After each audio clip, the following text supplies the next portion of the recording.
Hello everyone, welcome to sqadia.com. I'm Dr. Hamna Iftikhar and today's lecture regarding family medicine is about pituitarism.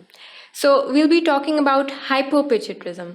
Hypopituitarism is referred as the deficiency in one or more of the pituitary hormones, and this could be resulting in an end organ disease or collectively any problem within the pituitary endocrine system. So there is a deficiency of one or more pituitary hormones, and it could be because of any of the targeted endocrine glands. The deficiency, it could be because of some primary reason or a secondary reason. The primary reason could be that there would be some problem within the pituitary gland, and the secondary reason is that there is a failure of the hypothalamus hormone connection. So that could be the reason why we have secondary hypopituitarism.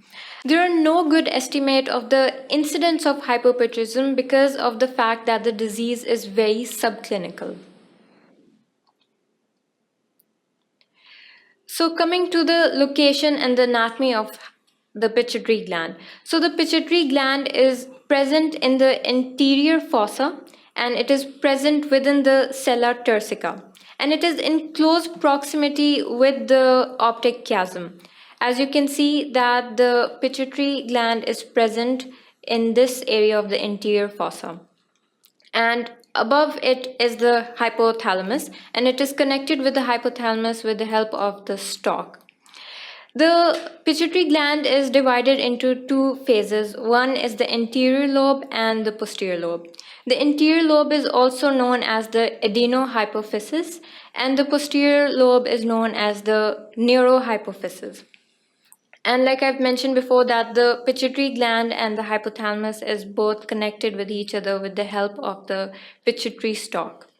So the control of the pituitary hormones is usually done with the help of the hypothalamus, and it's a complex process that involves the anterior lobe of the pituitary, the posterior lobe of the pituitary, and the hypothalamus. So if we talk about the different hormones that are released with the help of the pituitary gland, if we talk about the anterior lobe, that is the adenohypophysis, the hormones that are released are, for example, the FSH hormone, the LH hormone, and then we've got the ACTH, we've got growth hormone, and very importantly, we've got thyroid stimulating hormone. And if we talk about the posterior lobe, what are the hormones that are released with the help of the neurohypophysis? The most common hormone is the ADH, which is the antidiuretic hormone, or the vasopressin, and the most importantly, oxytocin is also released with the help of the posterior lobe.